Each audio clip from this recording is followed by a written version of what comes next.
Apreciables padres de familia, reciban ustedes un cordial saludo. En esta ocasión tendremos nuestro devocional número 3 del libro Coronavirus y Cristo. Y quisiera compartir con ustedes la pantalla para poder ayudarles a visualizar, ¿verdad?, lo que nosotros vamos a estar viendo en esta mañana. Y quiero pedirles que antes de iniciar, oremos. Señor, te damos muchas gracias esta mañana porque tú has sido bueno con nosotros y nos has sostenido. Señor, te pedimos que estas palabras nos puedan beneficiar, no solamente para aquietar nuestro corazón, pero para poder confiar más y más en ti. Ayúdanos en esta mañana, te lo pedimos en el nombre de Cristo Jesús. Amén. Bueno, padres de familia, esta mañana el título de este devocional se llama La rectitud de la roca. Si ustedes recuerdan, la semana pasada estuvimos viendo quién es la roca, y la roca es Cristo. La roca es la que nos sostiene. Recuerdan que debemos de edificar nuestra casa sobre la roca. ¿Y cómo se edifica una casa sobre la roca? Obviamente, escuchando la palabra de Dios y llevándola a cabo. Ese es el hombre sabio que edifica su casa sobre la roca. Entonces, ahora vamos a hablar de la rectitud de la roca. Estamos refiriéndonos a Cristo. Muy bien, entonces vamos a avanzar. Para Dios ser nuestra roca, Él debe ser recto. Una roca que sea malvada es un espejismo. Una pandemia global amenaza con sacudir nuestra confianza, fíjense bien, en que Dios es recto, santo y bueno. Muchas personas, en vez de estar clamando a Dios por misericordia y pidiéndole a Dios que tenga misericordia, ellas están culpando a Dios y se están enojando con Dios cuando pierden a alguien amado o cuando su economía es afectada o cuando ellos están fuera de su normalidad. Pero entonces, si Dios no es recto en medio de esta situación, entonces nosotros no tenemos una roca. Así que debemos preguntarnos algo. ¿Qué son la santidad, la rectitud y la bondad de Dios? Porque si nosotros no sabemos qué son, entonces, ¿cómo vamos a saber si este brote de coronavirus ha hecho que se desvanezcan? ¿O cómo sabremos si, en cambio, son los fundamentos eternos de la roca que nos salvan? Qué importante es saber en quién estamos confiando en este tiempo de dificultad. Si yo estoy confiando en los médicos, si yo estoy confiando en mis recursos, si yo estoy confiando en mi trabajo, si yo estoy confiando en una vacuna, entonces mi confianza se desvanecerá cuando eso no esté operando como debe operar. La Biblia no presenta la santidad, la rectitud y la bondad de Dios como si fueran sinónimas, escuchen bien, sino como atributos que están entrelazados entre ellos. Comenzaremos con la santidad. ¿La santidad de quién? Pues de Dios. ¿Qué significa esto? El significado de la raíz de la palabra santidad en el Antiguo Testamento comunica la idea de ser apartado. Básicamente, santo es ser apartado, ser diferente, ser separado del ordinario. Y cuando se refiere a Dios, esta separación implica que Él es el único en su naturaleza. Él es el más santo, más bien Él es el santo, no el más. El santo, el poderoso, el recto, el justo, ¿verdad? Es como un diamante único que es supremamente valioso. No hay una comparación entre Dios y el hombre, hay una diferencia abismal entre quién es Dios y quién es el hombre. Está separado de una forma tan única, estamos hablando de Dios, que trasciende todas las demás realidades. Está por encima de eso y es más valioso que todo. Cuando Moisés golpeó la roca, en lugar de hablarle, como Dios le había dicho que le hiciera, Dios lo reprendió. Y esto que vamos a leer lo encontramos en Números 20:12. Dice, por no haber confiado en mí, ni haber reconocido, escuchen bien, mi santidad en presencia de los israelitas. Y ahí es donde Dios le da esta disciplina en la cual él no puede entrar a la tierra prometida. Dios no le dijo a Moisés en la segunda ocasión que golpeara la roca, sino que hablara a la roca, pero él en su enojo hizo lo que él convino, pero no tomó en cuenta no solamente la instrucción de Dios, sino la santidad de Dios. Y es por eso que él fue descalificado. No quiere decir para la salvación, pero él no pudo entrar en la tierra prometida.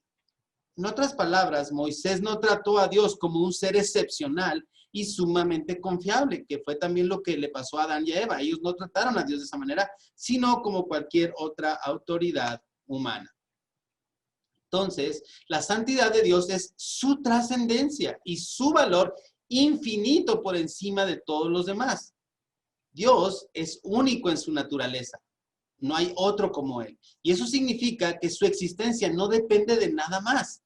Él en sí mismo está satisfecho en todo porque Él es perfecto y santo. Él existe por sí mismo.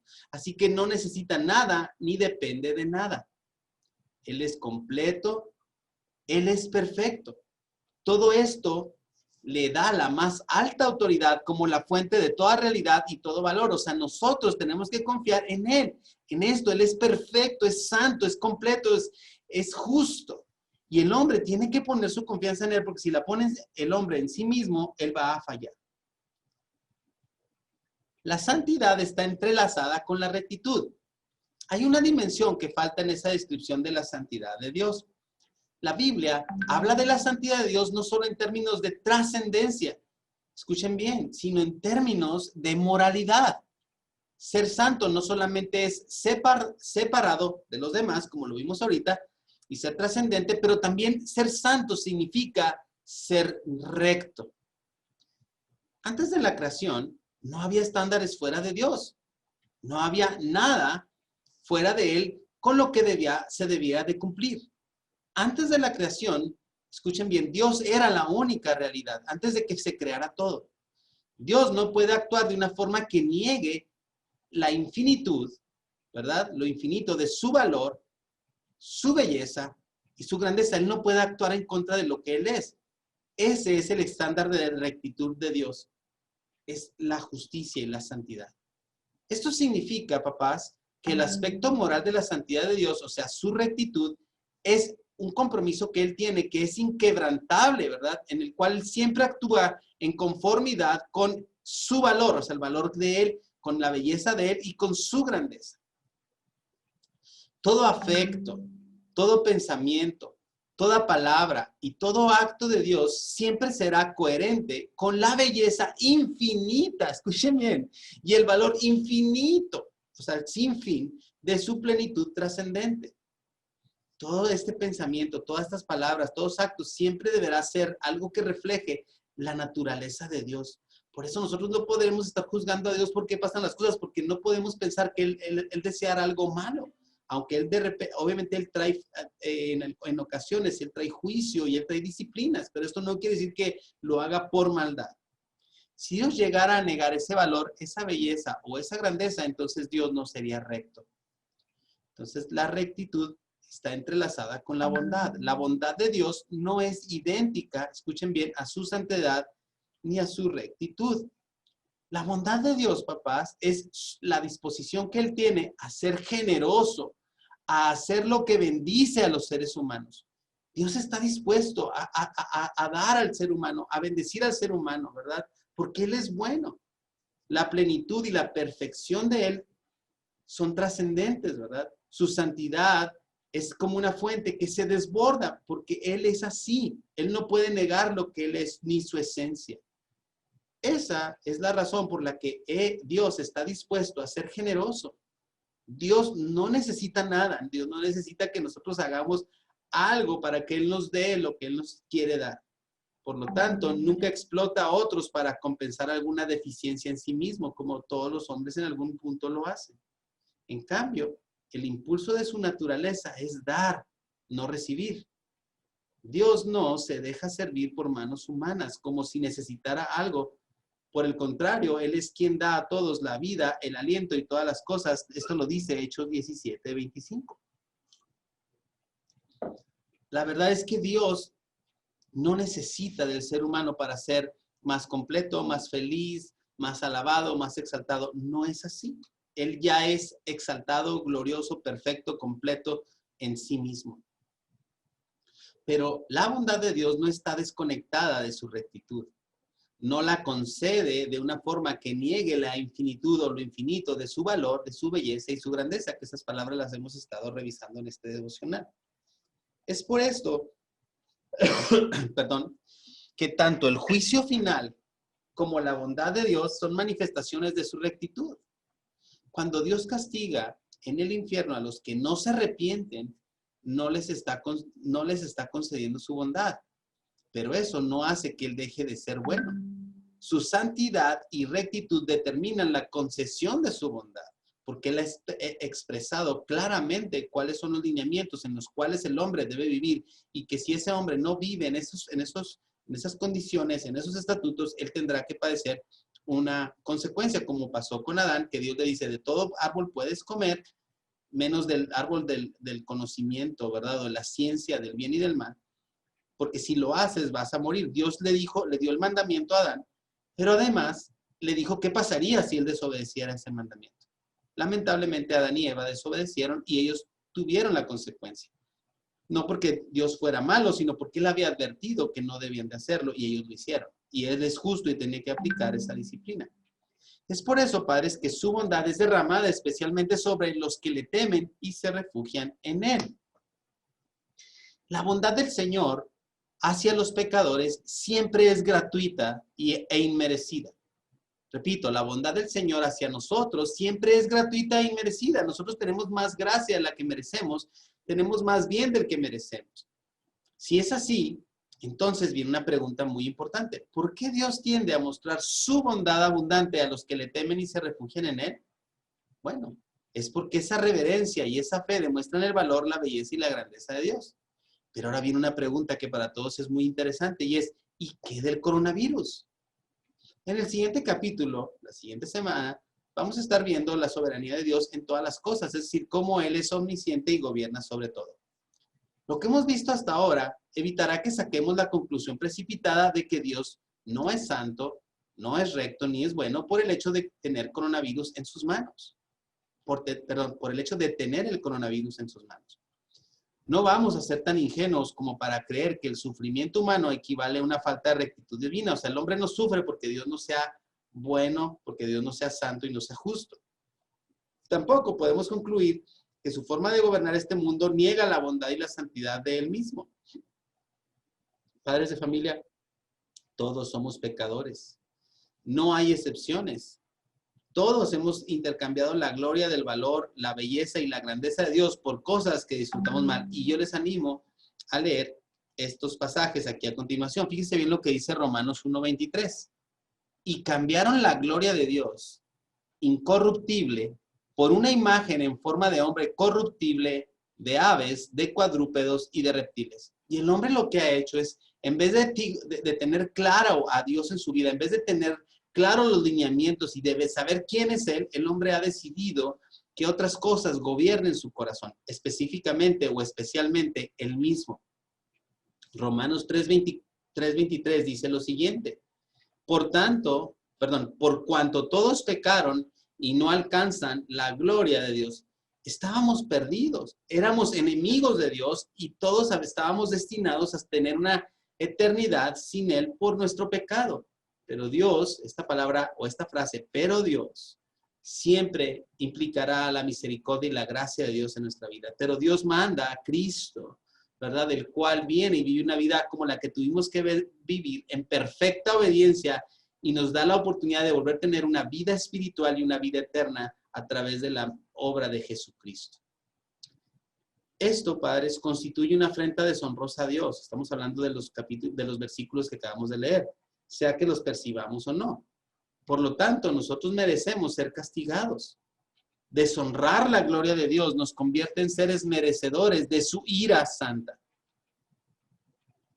La Biblia nos dice en Efesios 2:3 que por naturaleza somos hijos de ira, lo que significa que Dios sería santo y recto al no concedernos su bondad. O sea, Él no sufriría o no podría ser injusto ni le faltaría santidad si Él trajera juicio sobre nosotros porque lo merecemos. Por consiguiente, el coronavirus no es una evidencia de que Dios ha dejado de ser santo, recto y bueno. La rectitud de nuestra roca sigue completamente intacta en estos días difíciles. Dios no ha dejado ni dejará de ser santo. Nadie, dice primera de Samuel 2:2, es santo como el Señor. No hay roca como nuestro Dios. Nuestra roca no es un espejismo, ¿verdad? Y padres de familia, quiero traerles lo siguiente, ¿verdad? a este respecto. Dios no deja de ser Dios porque nosotros suframos. Dios no deja de ser bueno porque el hombre padezca. Más adelante en este devocional nosotros estaremos estudiando acerca de cosas que van a traer mayor, ¿cuál es la palabra? Revelación, ¿verdad? De quién es Dios y por qué nosotros a veces sufrimos por no entender quién es Él y por qué las cosas están sucediendo. El hecho que cosas lamentables, desafortunadas, tristes sucedan al ser humano no quita que Dios sea un hombre, que Dios sea bueno, Dios sea justo, Dios sea santo. Él es bueno, Él es perfecto y nada malo puede provenir de Él. La maldad no proviene de Dios, la maldad proviene de nosotros. Entonces, muchos de nosotros debemos de quitar de nuestra mente, padres de familia, que Dios nos debe a nosotros lo que nosotros queremos porque nosotros hemos sido buenos. El estándar nuestro de que alguien es bueno es cuando nos comparamos con otros hombres y decimos, yo no mato, yo no robo, yo no adultero, yo no X, Y, Z. Yo soy mejor que esos hombres. Pero la persona buena para Dios es aquella que obedece perfectamente y siempre sus estatutos, lo cual a la luz de la Escritura no es posible para ninguno de nosotros porque nosotros en algún punto lo hemos hecho y si lo hicimos una sola vez, con eso basta.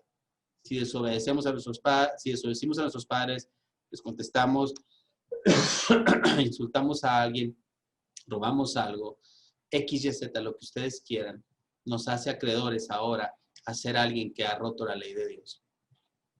Sin embargo, pero Dios, que es rico en misericordia, mandó a su Hijo. Y en Juan 3:16, este pasaje de la Escritura, que es uno de los más conocidos del mundo, dice, porque de tal manera amó Dios al mundo, a los hombres, ¿verdad? Dice, de tal manera amó Dios al mundo que ha dado a su Hijo unigénito para que todo aquel que en él crea no se pierda, mas tenga vida eterna. Él dio a su Hijo por nosotros. Si Dios no nos amara, ¿por qué nos hubiera querido salvar? Si Dios no nos amara, ¿por qué tendríamos una vida donde la mayoría de nuestra vida es mejor que peor? Tenemos que entender que no podemos ser tan débiles, ¿verdad? De que cuando vengan cosas lamentables, tristes, desafortunadas, nosotros levantemos nuestra mano contra Dios. A veces no con nuestras palabras, pero con nuestro corazón. Dios quiere que la alabemos y la adoremos a pesar de cualquier situación, en cualquier circunstancia y a través de cualquier medio. Esta pandemia no es la excepción. ¿Qué ha hecho esta pandemia? Nos ha sacado de nuestra comodidad, nos ha sacado de nuestra confianza en nuestros recursos, en nuestros propios planes y nos ha llevado a entender que somos nada. Gente sana, fuerte, de un momento a otro puede morir, gente que podríamos decir, hijo, le va a morir, no muere, no sabemos, ¿verdad? Alguien me comentó que la doctora le comentó a esta persona que este virus es como un virus de 1000 caras que reacciona de maneras tan distintas que es muy complicado saber cómo opera en generalidad. No tiene un patrón específico. Pero Dios sigue teniendo control y Dios sigue siendo Dios en medio de esto. Así es que padres de familia haríamos muy bien en entender que Dios no nos debe nada, que nosotros debemos de buscarlo a Él, no por lo que Él nos da, sino debemos de buscarlo a Él porque Él es bueno, porque Él merece la gloria y la honra a pesar de que yo sufra alguna vicisitud. Quiero animarles a ustedes y animarme a mí mismo a poner mis ojos en Cristo, a poner nuestros ojos en Dios y en lo que Él ha destinado a que nosotros vivamos en este tiempo. ¿Por qué nos tocó a nosotros vivir esta pandemia?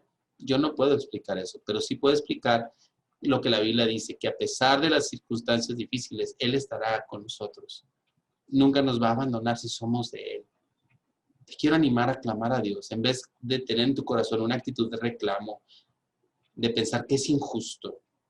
Clamar a Dios y decir, Señor, gracias por tu misericordia. Gracias porque nos has dado vida hoy. Podemos respirar. Si tú estás oyendo esto que estoy hablando hoy, tú estás vivo.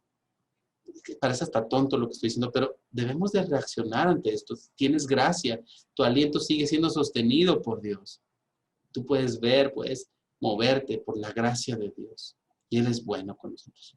Esperemos que esto haya sido de bendición. Les animo a meditar en las escrituras que se plantearon en este material y estar pendientes porque la semana que entra tendremos ya nuestro próximo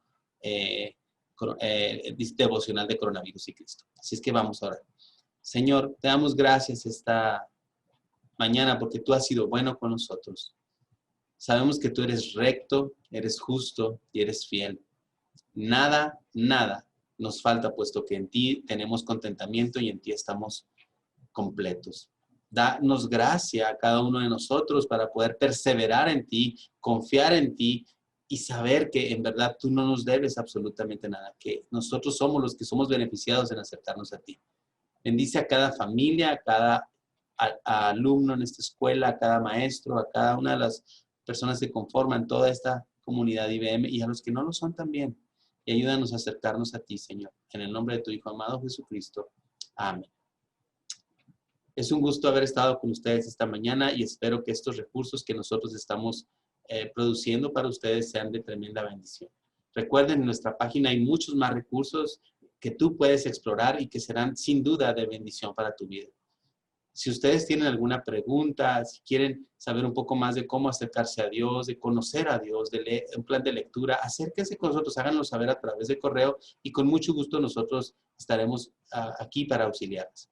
Que el Señor les bendiga, que tengan ustedes un excelente día y una excelente semana. Bendiciones. Hasta luego.